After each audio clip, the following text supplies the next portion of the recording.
Today we are going to see the performance appraisal methods and the techniques under each method.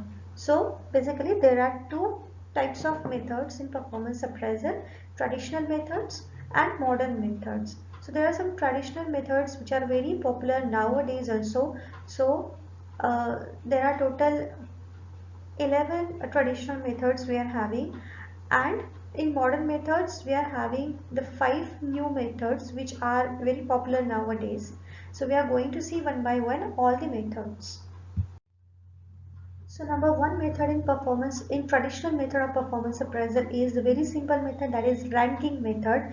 So by the name you will get the idea, ranking method. So here the employees will be ranked from the highest to the lowest. So it is the oldest and simplest formal systematic method of performance appraisal in which employees is compared with all others for the purpose of placing order of worth. So highest performer to the lowest performer.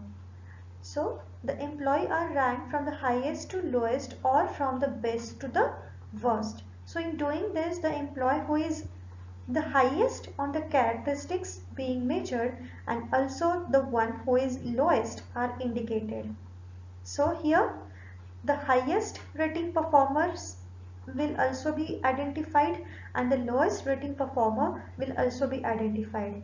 Then the next highest and the next lowest. Then the next highest, next lowest. In this way, the highest performers and lowest performer will be indicated till the all employees will be covered. So this is a simply ranking method. So the next highest and the next lowest until all the employees to be rated have been ranked. So until the last employee, this highest and lowest performer will be indicated, and then if there are 10 employees to be appraised, then they will have the 10 total rank from the rank 1 to the rank 10. However, the greatest limitations of this method are it does not tell that how much better or worse one is than other. Okay. So the task of ranking individual is difficult when the number of employees are more. So if there are more number of employees, then this method will be somewhat time consuming method, that we have to indicate the highest and lowest, highest and lowest. So it will be somewhat lengthy to do for more number of employees. And the last is it's very difficult to compare the one person with another who will having the different behavioral traits. Now it's not that every employee will have the same kind of trait, right? Employee to employee the trait will vary. Someone will be good at teamwork, but someone will be good at discipline, someone will be good at technical know-how, someone will be good at leadership skills.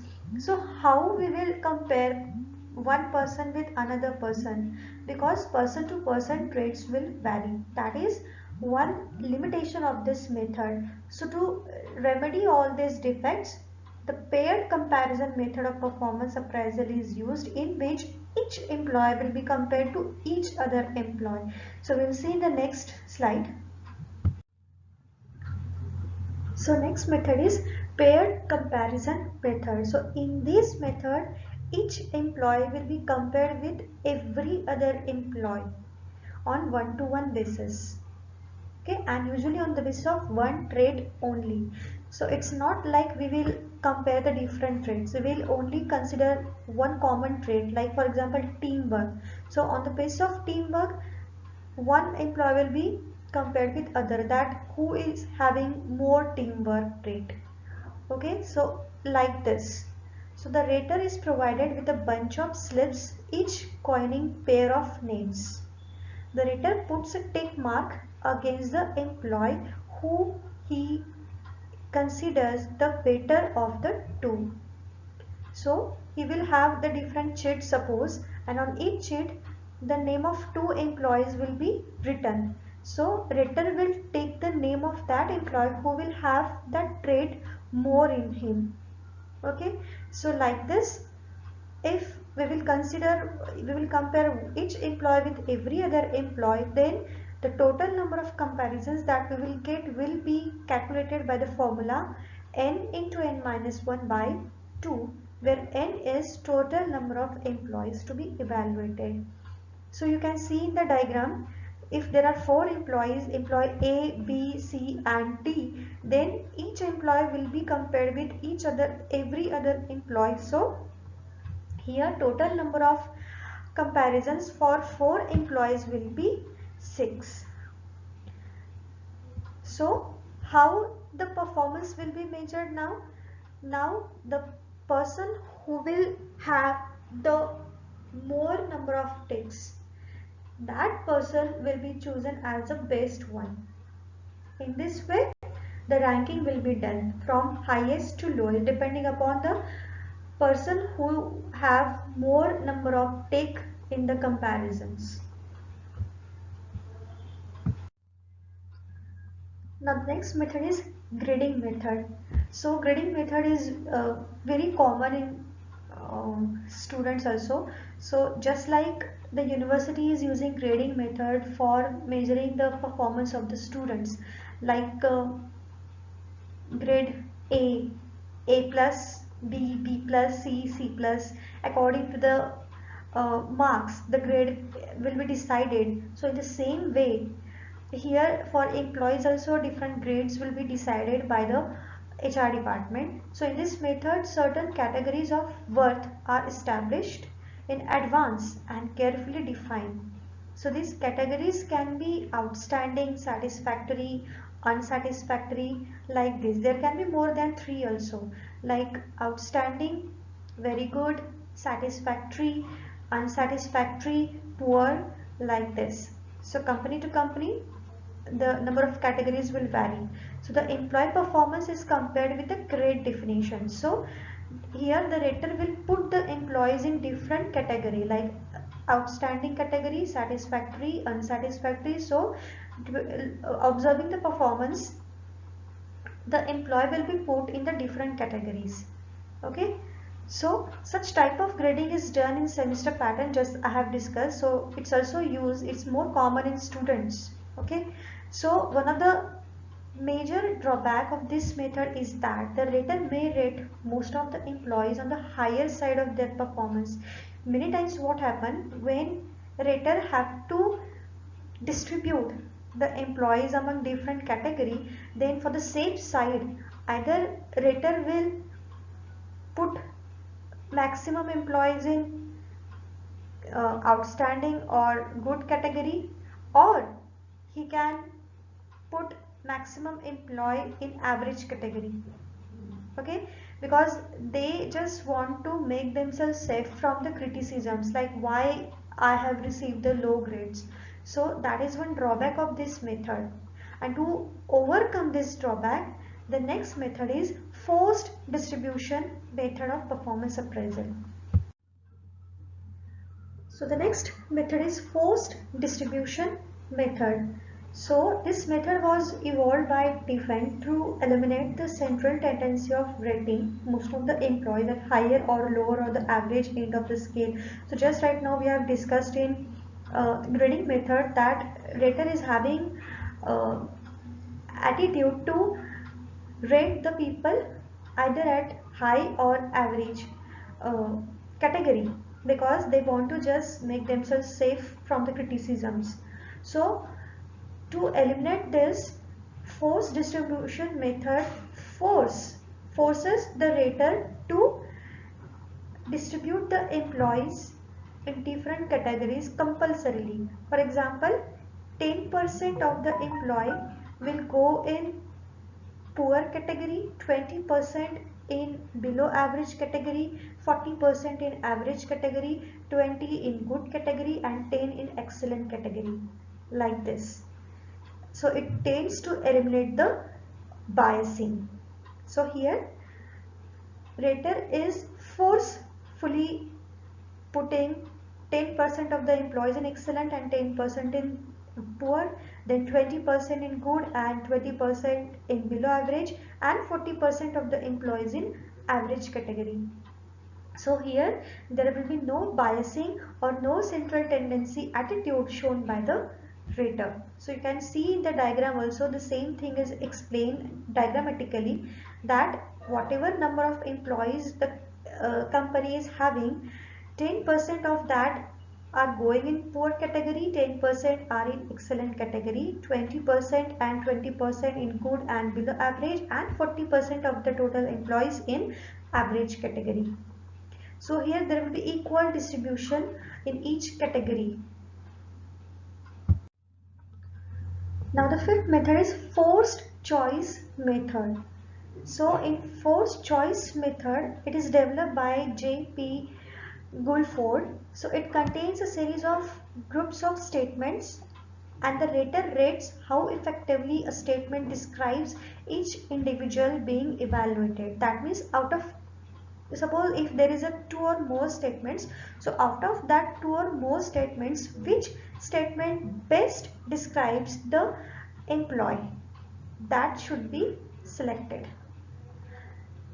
So in this forced choice method, the statements which were used to assess the employee's performance, they can be positive and negative.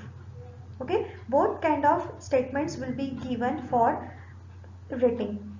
For example, a positive set of statements can be like this: gives good and clear instructions to the subordinates, or can be depended upon to complete any job assigned.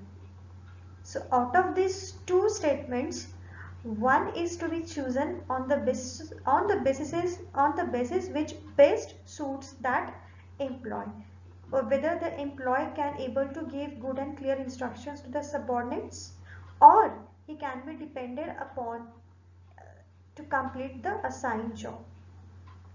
And same negative statements also given for the rating purpose. For example, makes promises beyond his limit, or inclines to favor some employees. So which is the best suitable statement for a particular employee, that is to be selected. So each statement carries a score or weight which is not made known to rater. So rater don't know which statement carries how many marks. He is just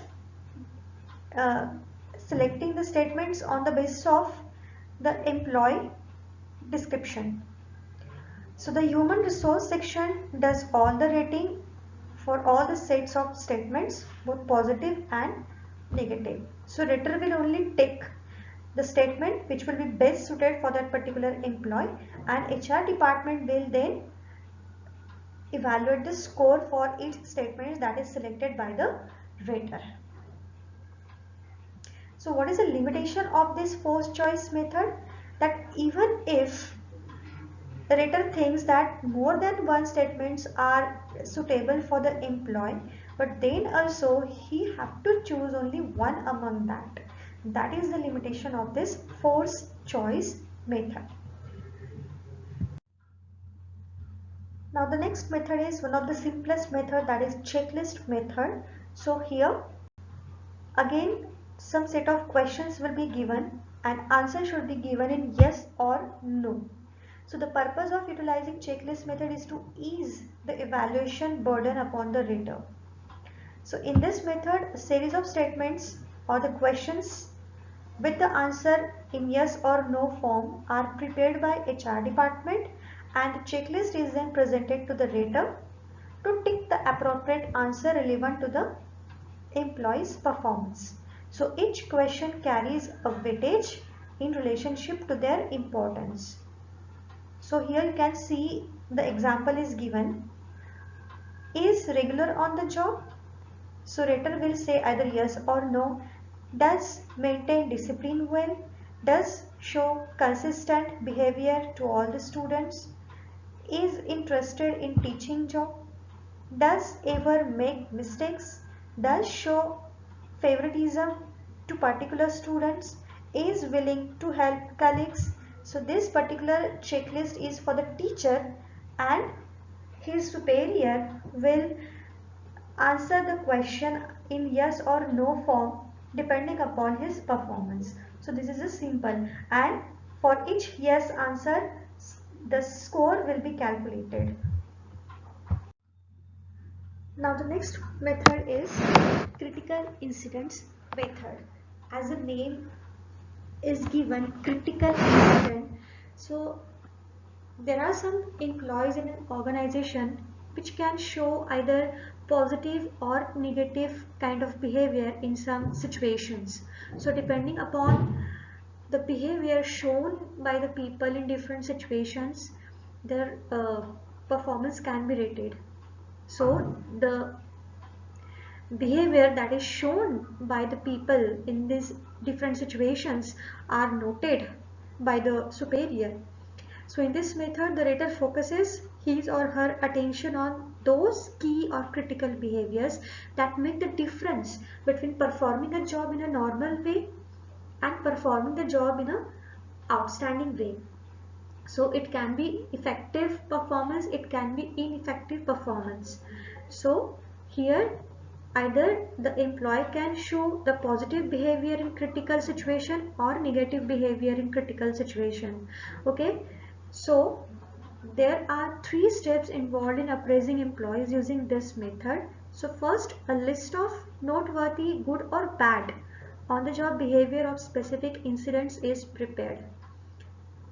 So list will be prepared for the good behaviors and bad behaviors that can be shown by the employee.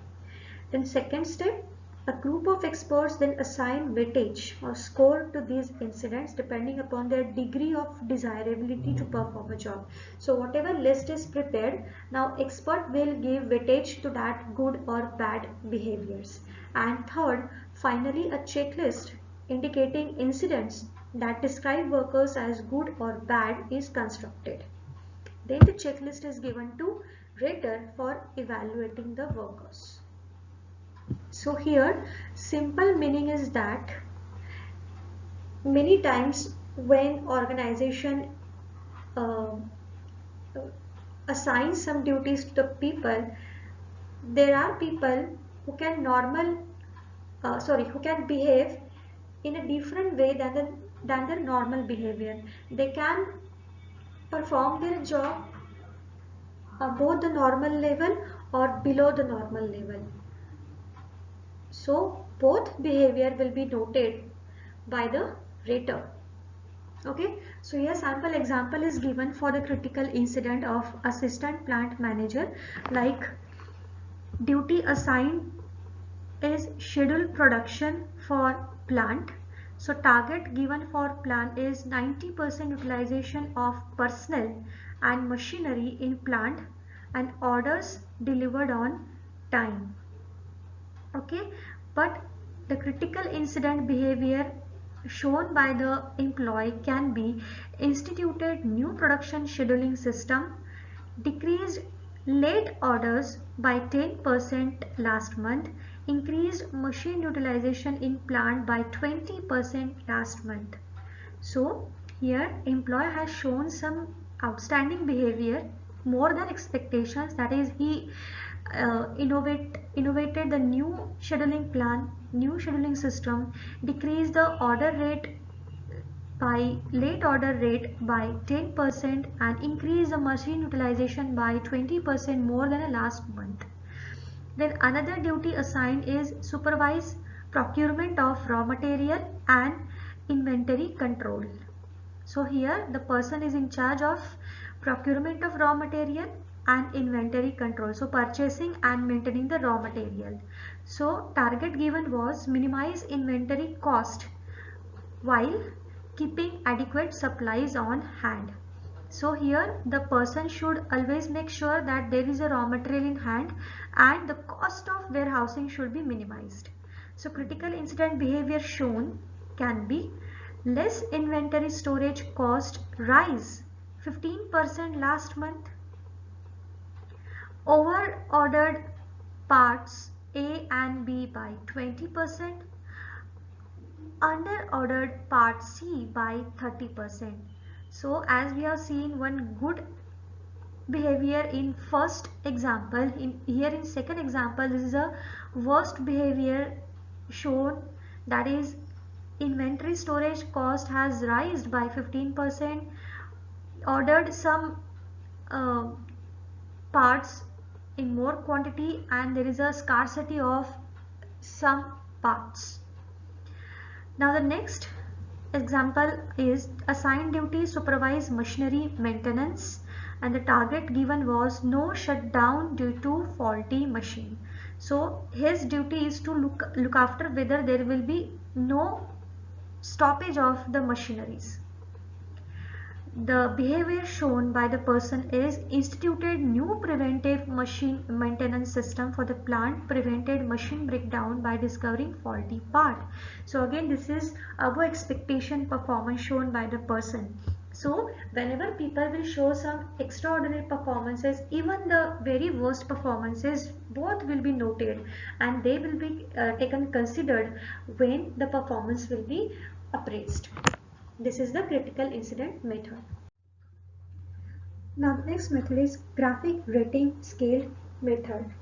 So it's also one of the simple method. The graphic rating scale is one of the most popular and simplest techniques for appraising the performance. It is also known as linear rating scale. So in this method, the printed appraisal form is used to appraise each employee.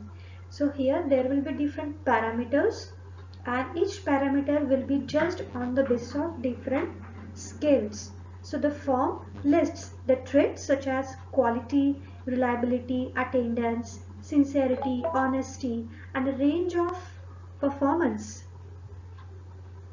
characteristics from unsatisfactory to outstanding for each trait. So the rating is done on the basis of points on the continuum. So you can see the example here, very simple example: employee name, department, job title, and there will be different traits like attendance, behavior towards subordinates, sincerity, dependability. Like this, there will be different traits, and each trait will be judged on the basis of the scale: poor, fairly good, good, excellent. And at the end, the total will be calculated depending upon the scale rating. So this is very simple method for appraising the performance. Now the next method is essay method. So as we all know what is essay, essay is nothing but a description of something, some topic, some situation, some person, right? So essay method is the simplest one among various methods, because here the rater will just write an essay description about an employee. So in this method, the rater writes a narrative description on an employee's strengths, weaknesses, past performance, present performance, potentiality, and suggestions for improvement.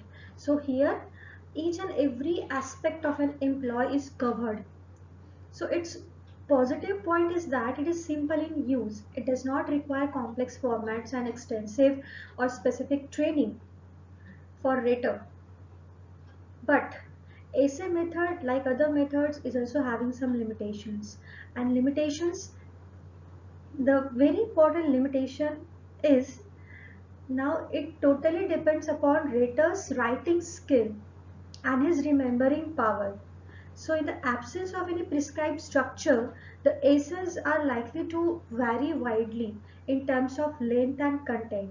So if there will be no prescribed format for essay, then rater to rater, the length of essay and the points mentioned in the description can vary. And of course, the quality of appraisal depends upon the rater's writing skill than the appraiser's actual level of performance. Because here writing skill is also important and remembering power is also important. Throughout the year, what performance that employee has shown, rater should be remembered, and plus how he will write, that is also important. So moreover, because the essays are descriptive, the method provides only qualitative information about the employee. So here we are not considering any quantitative parameter, just the description about the performance in a qualitative way. So this is the essay method. The next method is field review method. So field review method, so definitely the word review is used. That means here review will be done on the performance. So the performance which is already rated, review of that will be done. So what is the need of this review? So when there is a reason to suspect rater's biasness, or his or her rating appears to be quite higher than others, then to neutralize this, review method is used. So if the HR department thinks that the rater has done some kind of favoritism, or if all the rating of all the employees are having some higher ratings than other raters, then there will be review of the performance ratings. The review process is usually conducted by the personnel officer in HR department. So the review process involves the following activities. Number one, identify areas of inter-rater disagreement. So first, for which employees there are disagreements. Suppose there are two raters who have given totally different rating for a one person, one employee. One has given outstanding and one has given poor. This can happen. So identify the areas where disagreement appears, or the employees for which disagreement appears. So for on what point disagreement is there and for which employees disagreements are there. And next is help the group arrive at a consensus. So we will call these raters, discussion will be held that why one is given high, why one is given low, then help group to arrive at a agreement. So both after discussion, the final agreement will be done. Final outcome will be done. Either give high or low. So they ensure that each rater conceives of the standard similarity. So everyone should know the standard similarity. Okay, it's not that one rater will give high and one rater will give low. So they should combinedly give some kind of similar rating. There should not be so much gap between the ratings given by two raters.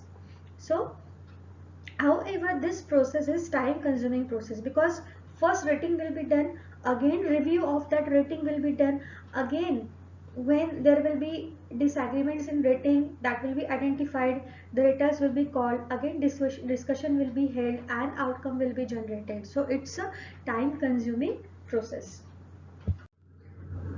And the last one method of traditional form is confidential report.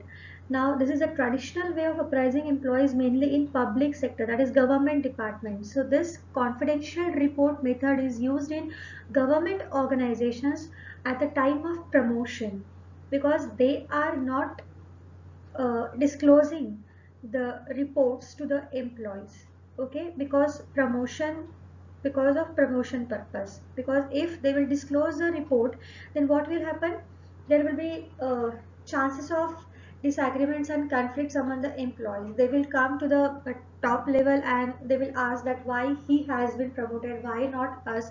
So generally these reports are kept confidential. Okay, so evaluation is made by the immediate boss or supervisor for giving effect to promotion and transfer. So transfer and promotional decisions are totally based on these confidential reports. So these reports are containing different information regarding employee performance, starting from his strengths, his weaknesses, his intelligence, his attitude, character, personality, attendance, discipline.